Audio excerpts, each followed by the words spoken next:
तो इंटरनेट पे ये मीम काफी ज्यादा वायरल हो रहा है कि जैसे पीटर पार्कर की आइडेंटिटी पूरे वर्ल्ड को फॉरगेट कराने के लिए अपने डॉक्टर स्ट्रेंज ने मैजिकल स्पेल कास्ट कर दिया था, तो ऐसा कुछ उन्होंने वांडा के लिए क्यों नहीं किया? क्यों उन्होंने वांडा को ये नहीं भुलवा दिया कि उसके कोई बच्चे एग्जिस्ट भी करते हैं? इतना सिंपल सा काम कर देते तो ना तो कामरताज तबाह होता, ना किसी की जान जाती और ना ही अपने नल्ले इल्यूमिनाटी इतनी गंदी मौत मरते। इज्जत नहीं है साला। अब वैसे तो ये एक मीम है, मगर ये काफी ज्यादा लॉजिकल क्वेश्चन भी है जिसका जवाब तुम्हें जानना चाहिए। तो कौन देगा इसका जवाब? मैं दूंगा। तो हेलो सुपर इंडियंस, मैं हूँ सत्यम और समय को सराखों पर रखते हुए लेट्स गेट स्टार्टेड। तो इस सवाल का जवाब देने से पहले जरा ये भी ध्यान कर लेते हैं कि जब आखिरी बार स्ट्रेंज ने ये दांव खेला था तो उसके कॉन्सिक्वेंसेस क्या निकल के आए थे। लिटरली अलग अलग यूनिवर्स से स्पाइडरमैन के दोस्त और दुश्मन अपनी मेन अर्थ यानी कि 199999 या फिर 616 जो भी कह लो उसमें आने लग गए थे और बहुत मुश्किल से उस स्पेल को कंटेन करना पड़ गया था। हाँ, माना कि उसमें पीटर की गलती थी, मगर स्ट्रेंज खुद ये एडमिट कर चुका है कि मल्टीवर्स ऐसा कॉन्सेप्ट है जिसके बारे में पूरी तरह से उसे खुद नहीं पता।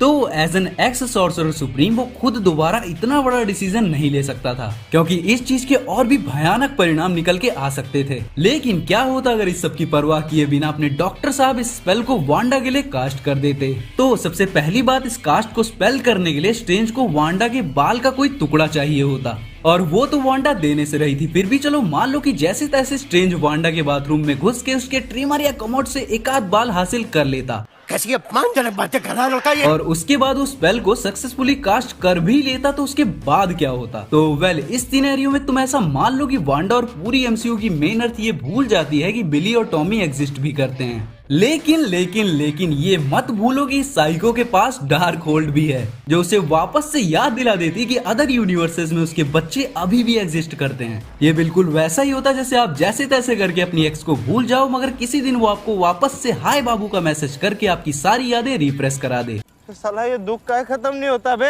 तो डार्क होल्ड से वो सारी यादें वापस से गेन करने के बाद वांडा वापस से इन सारे कांड को रिपीट कर देती, जो कि अपने स्ट्रेंज साहब के लिए एक प्रॉपर सोल्यूशन ना होता। और ये कोई सोल्यूशन ना होता, बस वांडा के केओस को कुछ समय के लिए टाल दिया जाता। लेकिन मेरे दोस्त, इसमें सबसे बड़ा रिस्क ये था कि जब वांडा को रियलिटी पता चलती तो उसके कॉन्सिक्वेंसेस बहुत भयानक होते, क्योंकि कॉमिक्स में बिल्कुल सिमिलर ऐसा ही कांड हो चुका है जब अगाथा स्कारलेट विच को भुला देती है कि उसके कोई बच्चे भी हैं। लेकिन वो स्पेल ज्यादा टाइम तक काम नहीं करता, क्योंकि वास्प के एक कमेंट की वजह से उसकी मेमोरीज पूरी तरह से वापस आने लगती हैं। और इसके कॉन्सिक्वेंसेस ये निकले कि वांडा को इस सब चीज का इतना बुरा लगा कि उसने अगाथा और कई एवेंजर्स को मार दिया, एक्स जीन को इरेज कर दिया, एवेंजर्स को डिसअसेंबल कर दिया और यहाँ तक कि अर्थ पर क्री इन्वेजन तक करा दिया।